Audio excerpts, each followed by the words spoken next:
igreja? Amém. Louvado seja o nome do Senhor por estar mais uma vez aqui para louvar, adorar a Deus e refletir um pouco na palavra que Deus tem para nós nessa noite. Eu sempre que eu estiver aqui, que tiver essa oportunidade, eu estarei sempre agradecendo a Deus e agradecendo pelo pastor Leandro por ser um instrumento usado por Deus para me fazer o convite de estar pregando aqui a palavra do Senhor. Que Deus abençoe o pastor Leandro, que Deus abençoe a igreja em nome de Jesus.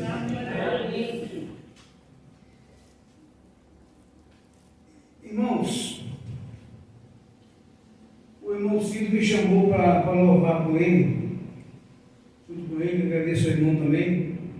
Eu não fui porque eu gostaria muito de louvar, de estar na frente cantando, mas eu até admiro muito as irmãs, as jovens, o pessoal do louvor e a união feminina, porque era tudo que eu queria, mas a minha timidez não deixa.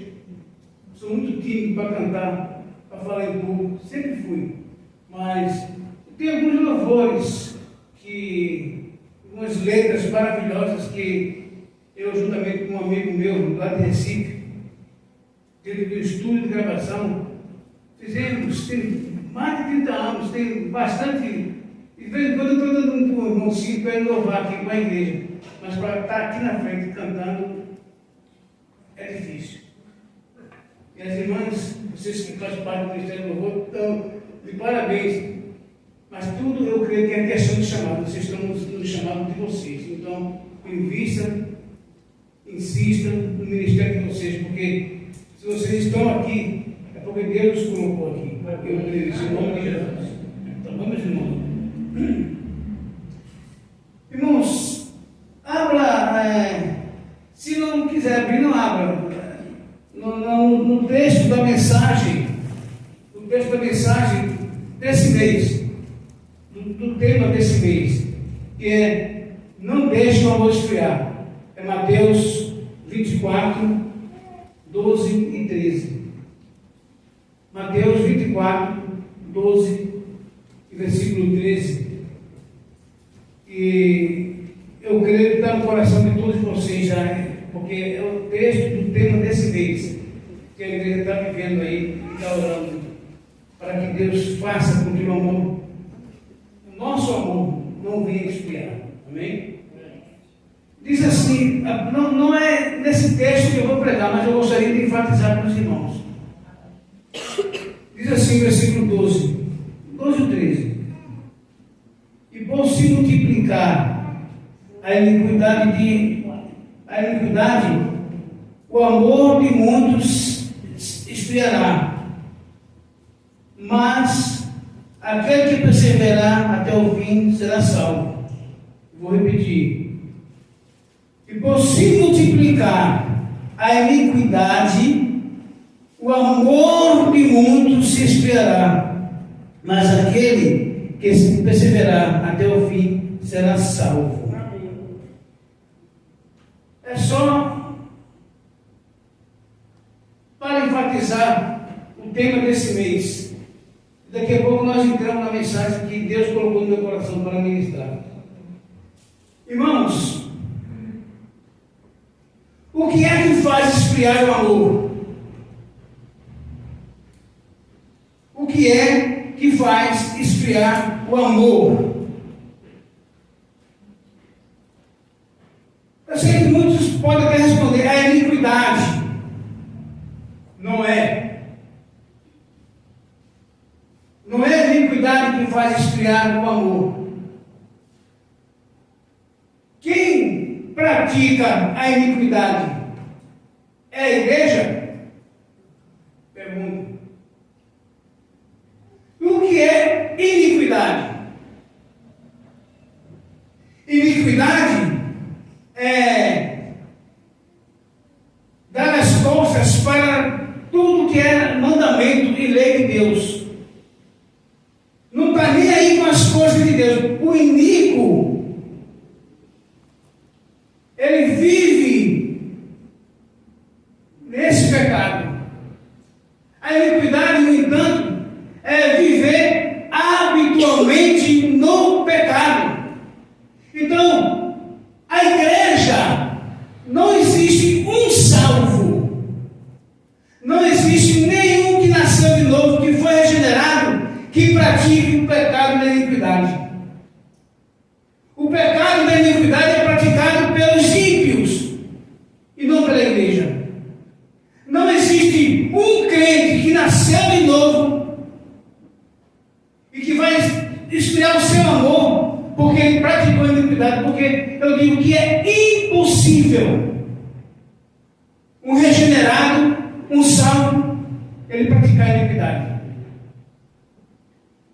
E eu vou mostrar. Primeira Epístola de João 3, 8.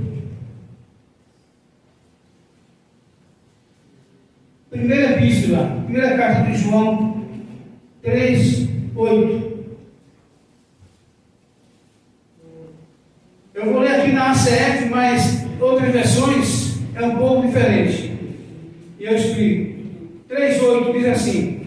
Primeira Epístola de João 3, 8.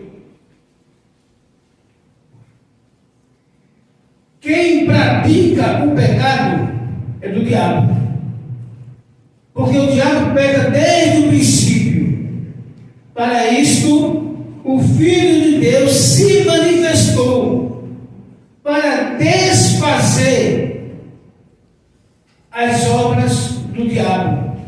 Olha o 9. Qualquer que é nascido de Deus não permanece no pecado, porque a sua semente permanece nele e não pode pecar, porque é nascido de Deus. Amém? Amém. Aquele que pratica o pecado, diz nessa tradução, mas em algumas outras diz, aquele que permanece ou que vive habitualmente no pecado, esse não é nascido de Deus. Esse não é de Deus, esse é do diabo. Então, jamais o amor de um regenerado, se você nasceu de novo, se você foi regenerado, jamais você vai cair no pecado da iniquidade ao ponto de esfriar o amor. Por quê, pastor? Você não ri. Porque se você nasceu de novo, você não vive habitualmente no pecado. O pecado que vai se multiplicar nos últimos dias, que se multiplicarão, a iniquidade que se multiplicarão, que aumentarão, é nos ímpios, na igreja não. Mas pastor, e o que é que faz esfriar o amor? Irmãos, esfriar ou aquecer depende do foco. O povo ímpio começa a praticar pecado, começa na iniquidade, a iniquidade está sempre aumentando, e o seu foco, que é regenerado, crescendo, o seu foco é Jesus. O que esfria o crente é olhar para os escândalos, é olhar para a iniquidade que está crescendo e esquecer de olhar para Cristo. Se você olhar para Jesus, você nunca vai praticar o pecado da iniquidade e o seu amor nunca se esfriará. Então, o que faz o amor esfriar é o seu foco. Foque em Jesus. Ah, pastor, mas tem irmãos, tem igrejas que dizem que é cristão, que está praticando isso e aquilo, é só escândalo, mas escândalo esquece. Pense em Jesus, foque em Jesus, que o seu amor jamais esfriará. Amém, meus irmãos? Amém. Não estou dizendo que você nem eu não pecamos, não é isso. Nós pecamos sim, mas não o pecado da iniquidade, porque o iníquo é aquele que vive habitualmente no pecado. Amém? Amém. Por isso, baseado no tema desse mês, o título da mensagem de hoje é o pecado e suas consequências. Abram a sua Bíblia em Gênesis capítulo 3 e vamos falar hoje sobre o pecado e suas consequências.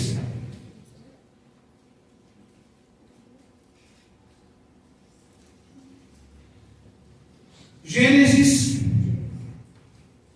capítulo 3.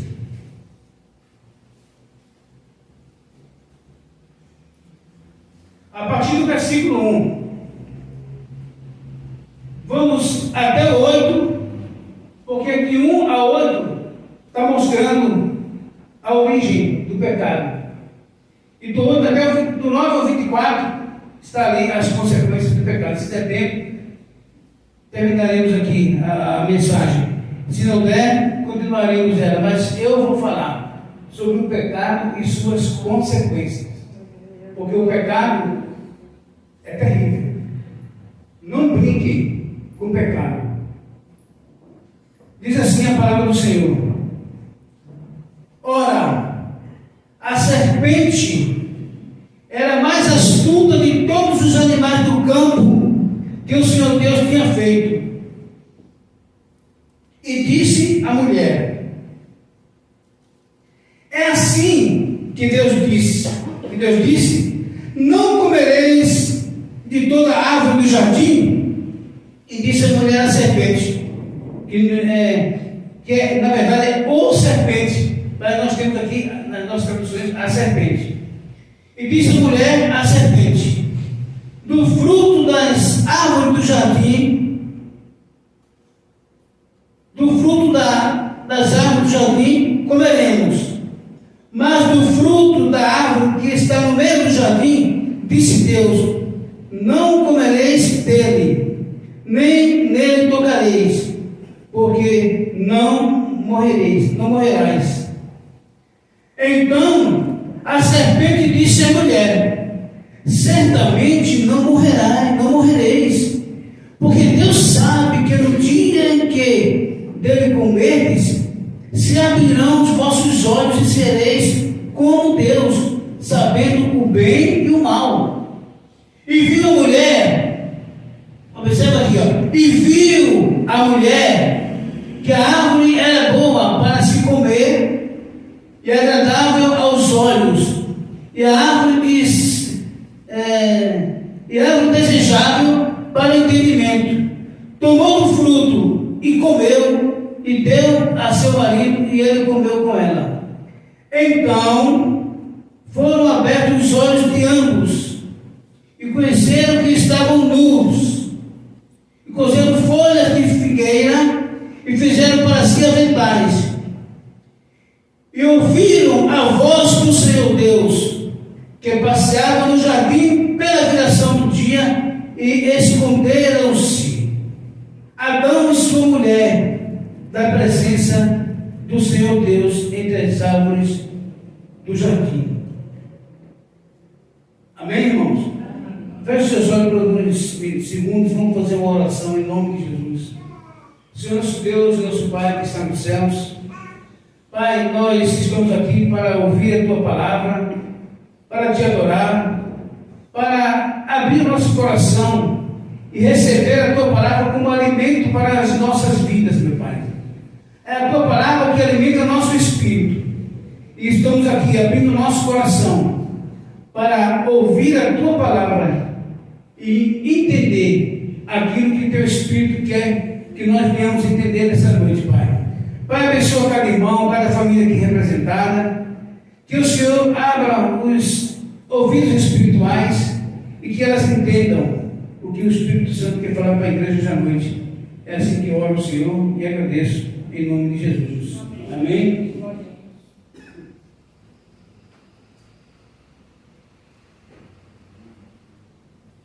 O pecado e suas consequências. Irmãos, estamos diante de um dos mais importantes textos das Escrituras. sem esse relato que nós acabamos de ler, não seríamos capazes de entender, em primeiro lugar, a causa da maldade, da perversidade generalizada das pessoas. Sem a leitura desse texto, se esse texto não existisse, também seríamos incapazes de entender a experiência do sofrimento, da dor, da doença e da morte de todos. De onde vêm essas coisas? De onde vem a doença? De onde vem a dor? De onde vem o sofrimento? De onde vem tanta desunião? De onde vem a guerra? E por que tanta maldade na terra?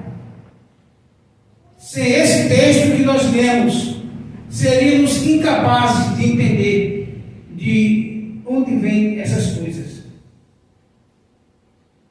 Em Gênesis 2, nós lemos um relato de Deus, um Deus maravilhoso, benevolente, criando o homem, criando um jardim e colocando o homem no meio desse jardim para o homem desfrutar.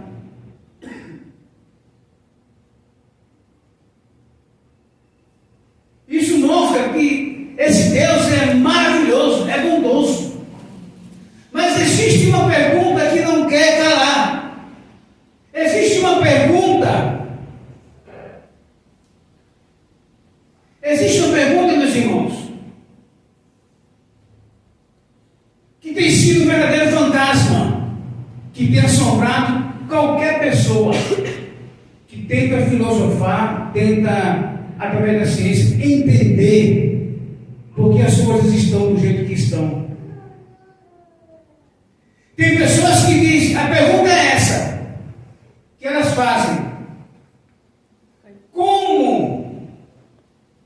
Por que existe o mal? Se Deus, Ele é totalmente justo, santo e bondoso. Por que existe o mal? Se Deus é bom, é santo.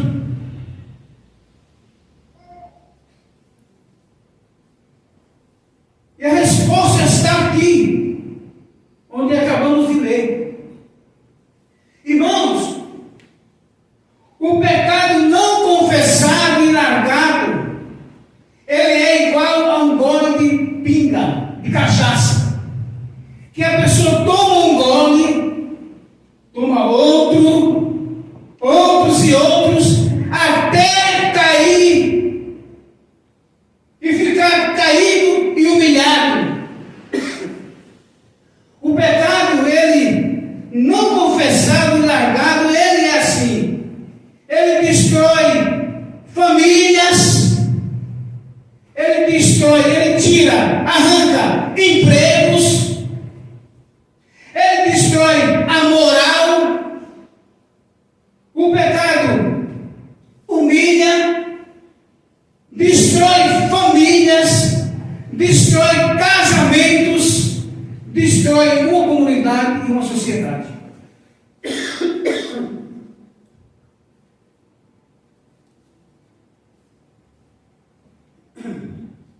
O pecado não marcado, porque não adianta só confessar, tem que confessar e deixar, e largar.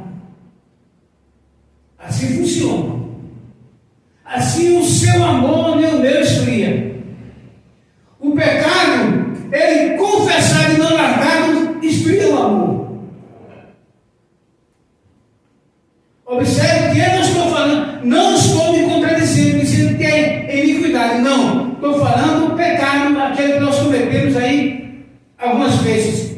Ele tem que ser confessado, tem que ser deixado para trás. O pecado é assim, irmãos, o pecado alcançou dimensões muito maiores do que aquilo que eu e você e nós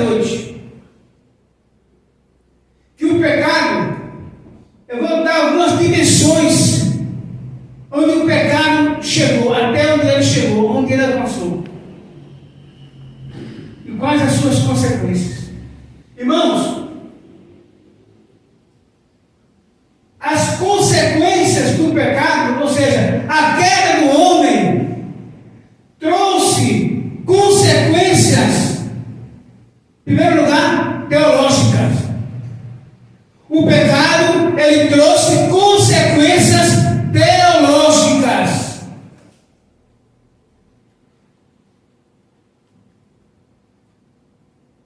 E que consequências teológicas é essa, pastor?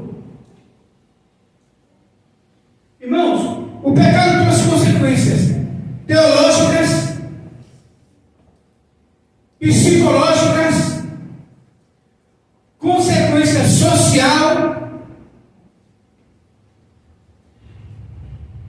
e consequências ecológicas. E às vezes nós não lembramos disso. Às vezes nós falamos sobre pecado aqui na escola dominical, em casa, com o irmão, com a irmã, até na pregação, mas nós não temos a ideia de até onde, quais as consequências desse pecado, até onde ele chegou. A primeira consequência é teológica social. Versículo 9, observe o que diz aqui. Versículo 9: E chamou o Senhor Deus a Adão e disse: Onde estás? Versículo 10: E ele disse: Ouvi a tua voz no jardim e temi, porque estava nu e me escondi. Você pode observar comigo aqui a consequência teológica e psicológica. A consequência teológica: o homem pecou e afastou-se de Deus, ele se separou de Deus, ele ficou alheio a Deus. Deus, na viração do dia, como nós lemos aqui, Deus vinha falar com o homem todo final do dia, finalzinho da tarde para a noite. E o homem, com certeza, ele se alegrava, ele se regozijava, ele se deleitava na presença de Deus. Quem de nós não nos deleitamos na presença de Deus? A igreja do Senhor Jesus, eu tenho certeza, quando você está orando, quando você está numa pregação, você está louvando, às vezes Deus te dá coisas que você nem imaginava, bênçãos extraordinárias, e a sua tendência é se regozijar na presença de Deus, porque você é regenerado, você nasceu de novo, você tem prazer em ser agraciado com a presença de Deus na sua vida.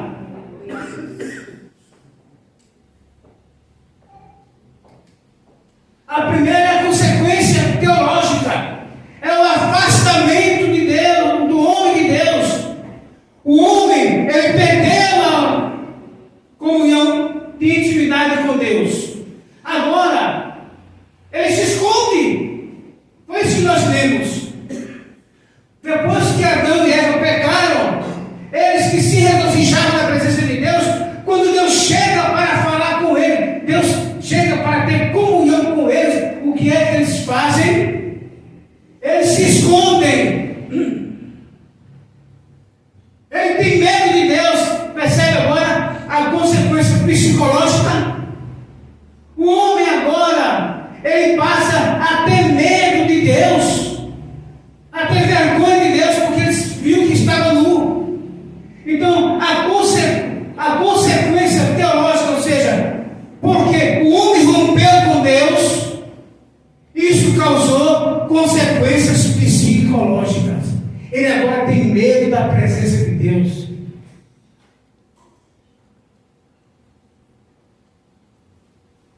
Ele tem medo da presença de Deus e tenta se esconder, porque de Deus ninguém se esconde. Ele só tentou se esconder. E Deus chega perguntando: Adão, onde tu estás? E ele e ela se esconderam da presença de Deus. Então aqui temos a consequência teológica e consequência psicológica.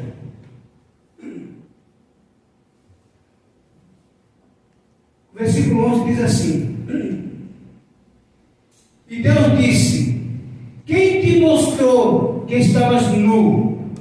Comesse da árvore que eu ordenei que não comesses? Agora vem a consequência sociológica, irmãos. 12 de novo. Então disse Adão, ou seja, vamos ler o 12. Então disse Adão: a mulher que tu me deste por companheira, ela comeu da árvore. A mulher comeu, me deste por companheira, ela comeu deu da árvore e eu comi. A mulher comeu, deu para ele e ele comeu. Observa aqui a consequência sociológica. Versículo 13. Então disse Deus à mulher: por que fizeste isso? E ela disse: a serpente me enganou e eu comi. Irmãos, observa aqui comigo. Por causa da consequência teológica de o homem se separar de Deus, essa consequência teológica do homem romper com Deus, que é a fonte da vida, que é a fonte de tudo, por causa da consequência teológica, isso trouxe uma consequência também psicológica, trouxe medo da presença de Deus e trouxe também o quê? Uma consequência sociológica. Você observou aqui? Quando Deus fala para Adão: Adão, onde tu estás? Comece da árvore do fruto que eu falei para não comer. E quando Deus chega a hora da verdade, chegou a hora do confronto, a hora de prestar contas a Deus, quando chega a hora do acerto de contas com Deus, o homem diz o quê? A mulher que tu me deste, ela me enganou, ela comeu, me deu, eu comi. Vocês observam, presta atenção, vocês vão observar comigo aqui. A consequência sociológica está aqui.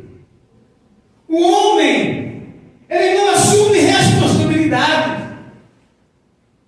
Foi a primeira vez na história da humanidade, a primeira vez na história do universo, da sociedade, que um homem, que um ser humano joga a culpa da responsabilidade nas costas de outro. Começou tudo aí. É diferente hoje? De onde veio isso? Você já percebeu que tem muita gente assim? E tem muitos até crentes que é assim. Na hora eles faz a besteira dele, diz o que quer, faz o que quer, desobedece. Quando é confrontado, ele diz: não foi eu. Ele joga a culpa do outro. Meus irmãos, esse texto aqui, essa passagem, tem um peso tão grande que vocês não imaginam, mas vocês vão perceber agora. Adão, ele não só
tão bondosa, deu de tudo a ele, e viu que os animais tinham uma companheira, ele não tinha. Deus fez uma companheira para ele, uma ajudadora, osso do seu osso, carne da sua carne, e colocou do lado dele para ajudar.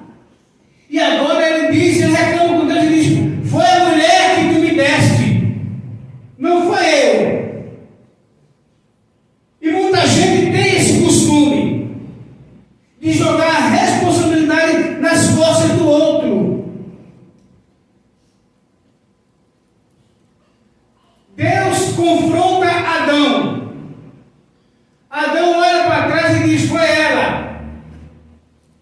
A Eva olha para trás e diz que foi quem? A serpente. A serpente não tinha ninguém mais atrás dela, teve que assumir a culpa. Porque foi ela mesmo. Então, Deus confronta Adão. Adão foi ela. Ele olha para trás e foi a mulher que tu me deste. A mulher olha para trás, vê a serpente e fala: foi a serpente que me enganou, eu comi. E a serpente não tinha mais ninguém. Teve que assumir a culpa, porque a culpa realmente foi dela. E observe uma coisa aqui: Deus faz o caminho inverso. Quando Deus chega para confrontar o homem, na queda, o diabo aborda a mulher aborda o homem, não é assim? Quando Deus chama para prestar contas, Deus inverte.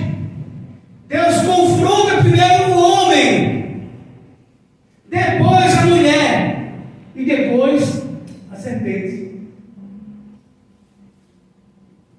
Por que isso? Porque quando Deus criou o homem, Deus o criou como cabeça da família, como representante da família, como representante de toda a raça humana. Se Adão não tivesse caído, não existiria pecado, mas ele caiu. Irmãos, no momento dele usar o livre-arbítrio dele, a liberdade com a qual ele foi criado, ele tomou a decisão de se corromper e de cair no pecado. Aquilo que era só o desejo, só a vontade, virou transgressão, virou pecado. A mulher, ela olhou, desejou, tomou, comeu, deu e ele comeu. Aqui está o maior desastre de toda a história da humanidade. Está aqui. Só por causa dessa sequência. Olhou, desejou, tomou, comeu, deu e ele comeu. O diabo é mentiroso, irmãos.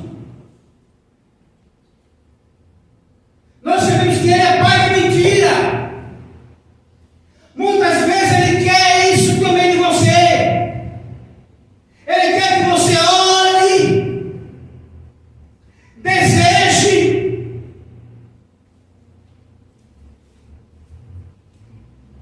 pega e come, ou seja, usa. Dá para o outro come e usa também. Irmãs, irmãos, jovens, principalmente, moças, principalmente, o diabo é mentiroso. Não caia na cilada do diabo. Quando, você sabe o que eu vou dizer agora? Quando ele disser para você: eu só quero ver, eu só quero olhar, é mentira. Não é verdade. Ele quer olhar, ele quer desejar, e ele quer pegar, tomar e usufruir. Não se engane.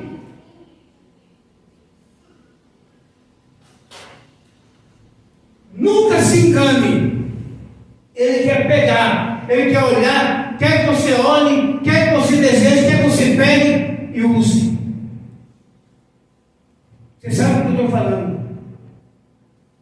Irmãos, é só uma vez. É só uma vez. Não, a primeira vez você precisa fazer mais, não. É mentira do diabo. Não fica só na primeira vez, não. Vai outras. Tá? Vai uma vez e outra, e outra, e outra. É como eu falei.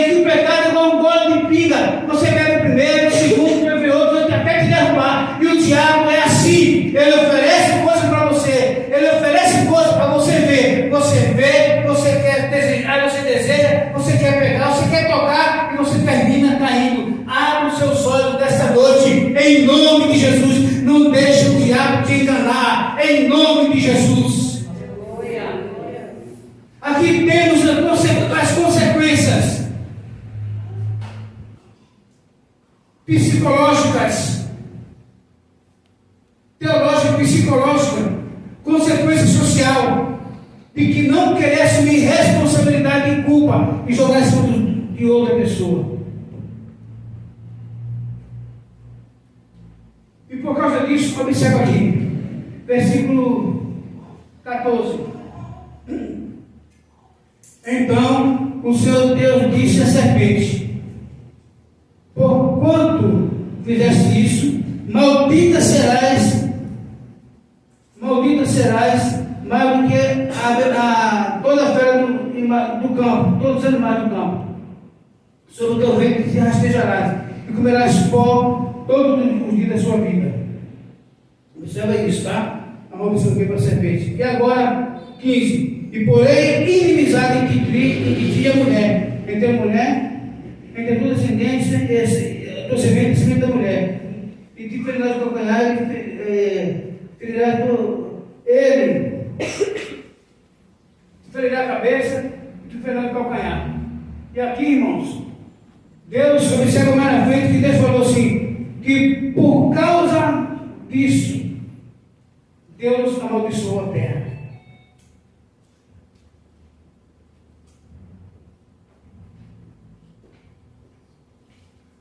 Versículo 18.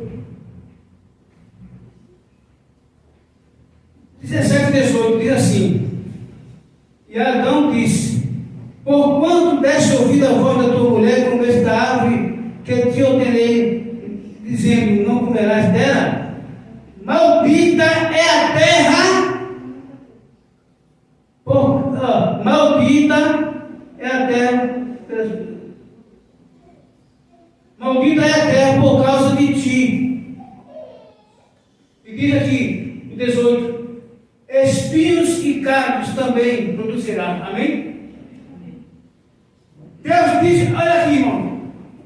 Primeiro, observamos o pecado teológico, consequências teológicas, consequências psicológicas, consequência social, agora consequência ecológica.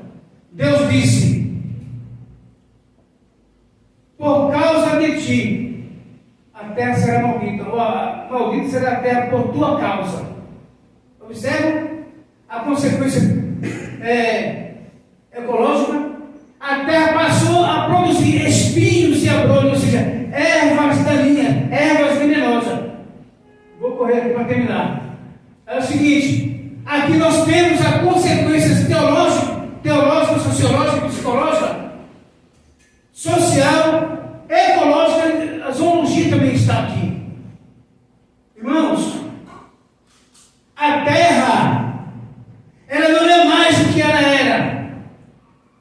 A terra não é mais o que ela, do jeito que ela foi criada para ser. Os animais também não é o que era antes, na origem, do que foram criados para ser. Os animais eram para servir ao homem. O homem era para dominar os animais. O homem era para tirar o seu sustento da terra de forma prazerosa. Hoje o homem vai à terra, hoje a terra produziu ervas venenosas, ervas daninhas. Isso tudo por causa do pecado. Aí está a consequência ecológica. Tudo isso por causa do pecado. E para terminar, aqui na minha aplicação e conclusão,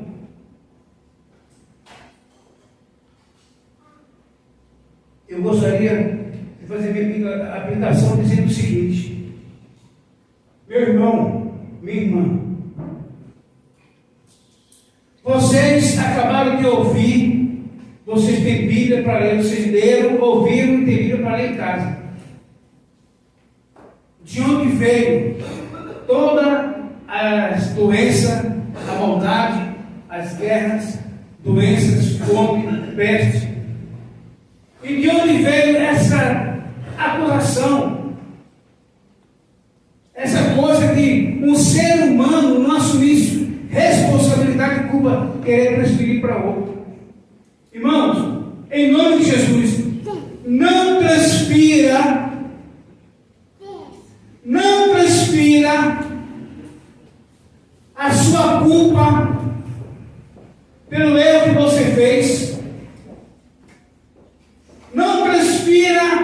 a sua responsabilidade para o seu pai, não transfira para a sua mãe. Filhos, não transfira a responsabilidade e culpa para os seus pais. Assim você errou. Assuma a culpa.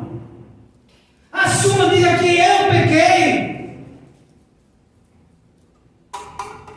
Homens, se você pecou, se você fez planos e projetos e não deram certo, não responsabilize e não culpe a sua esposa.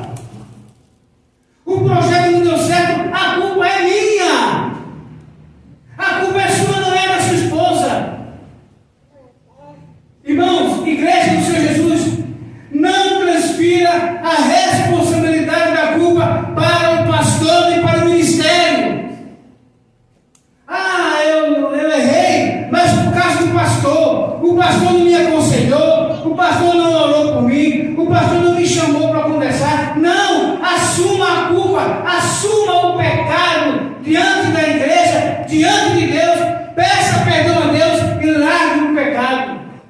Amém? Amém. Diáconos, pastores, inclusive eu, não vamos atribuir culpa a qualquer membro da igreja, não.